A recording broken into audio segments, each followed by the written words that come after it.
Bonjour à tous. Welcome to our very special lesson of French politics, society and culture. And in our very first session, we're going to talk about democracy, from Greek democracy to participatory democracy. Well, we Taiwanese young people, we are always very proud of our regime. We said that Taiwan is a very democratic regime.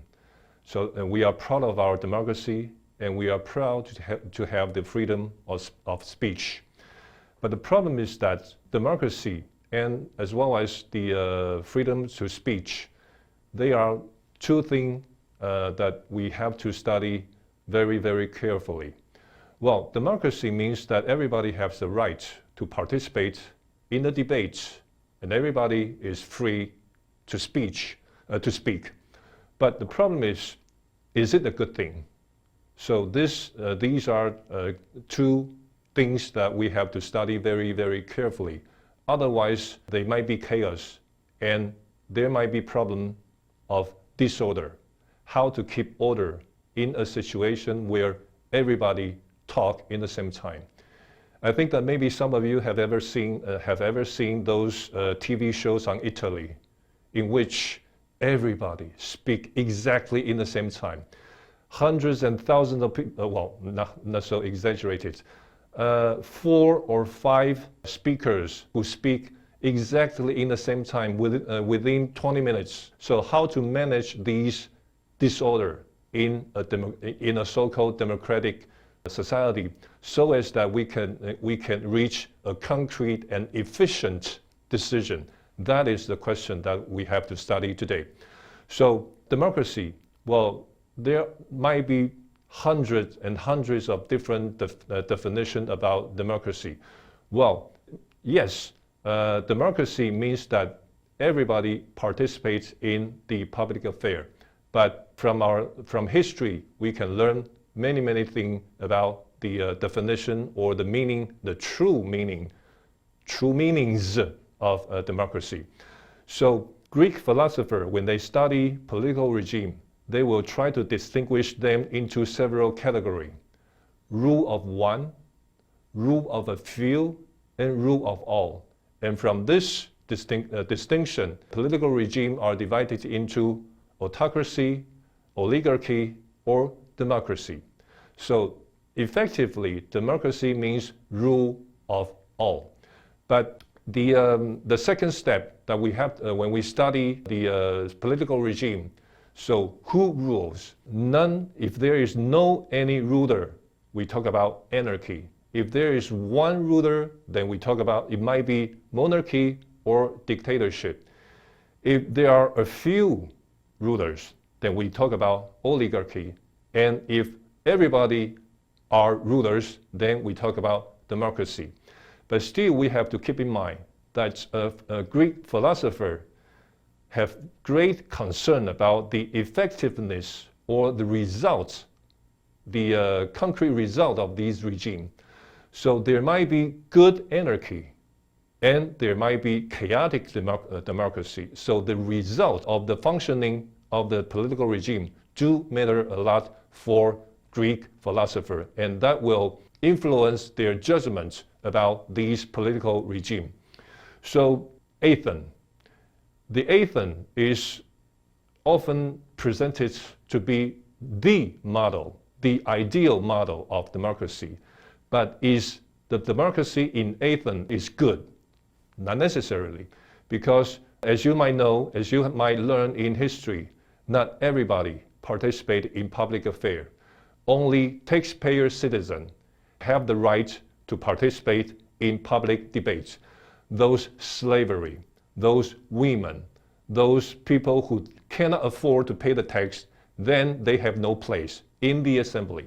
So don't dream that the Athens democracy is the ideal model for democracy. That will depend on how do you look at the history and the outcome of the political regime in Athens. And also, we all know that the death penalty of Socrates was voted by the assembly. Is it a good thing? Or chaotic result of the Athenian democracy. That is something that we have to think. Greek philosophers also have a great concern about the right of decision. Some of the Greek philosophers, they worry that is it a good thing to give the decision-making right to everybody, especially for those uneducated people. So that is what we study more and more nowadays as the phenomenon of populism.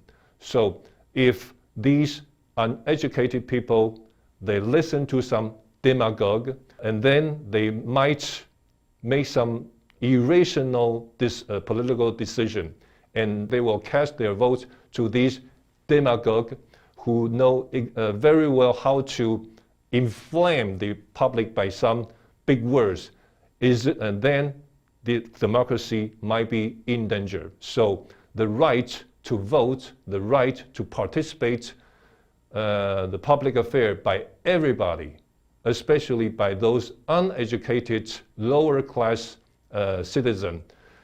This is something that some Greek philosophers have great concern about it. So that is the first part of the so-called direct democracy.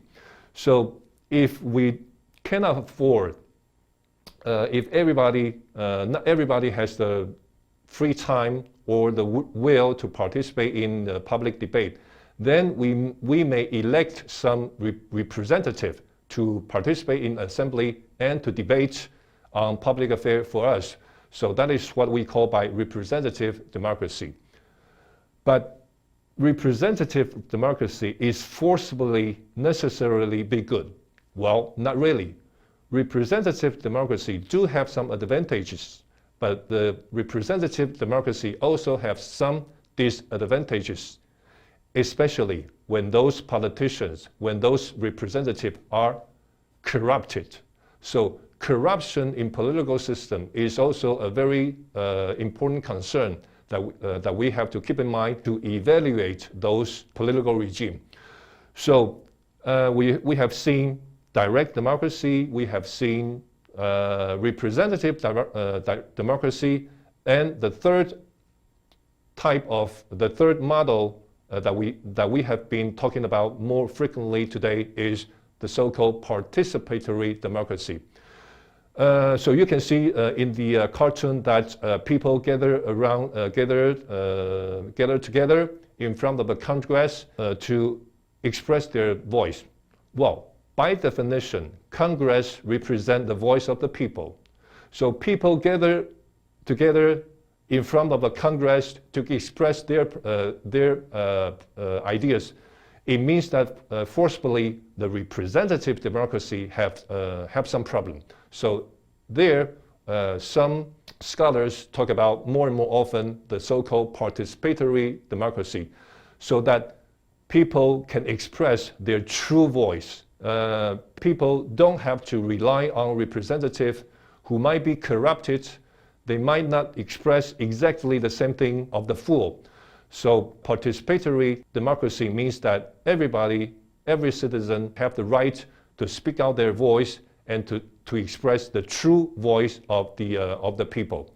Okay, so here comes the ending point of our very first lesson. I admire very much the title of this book. Oh my God, what the fuck does the Constitution actually says? So I strongly recommend every classmate to study carefully our Constitution or Constitution of other countries before you engage in any political debate. Try to understand the origin of these political regimes, and we do have to know what is written in the Constitution, and then you will have a better idea, more sounded argument when you debate political affairs with your fellows. That is all for today, and these are references that I pick up from the internet to animate my PowerPoint. Until the next lesson, please stay tuned and hope to see you soon. Au revoir, à bientôt.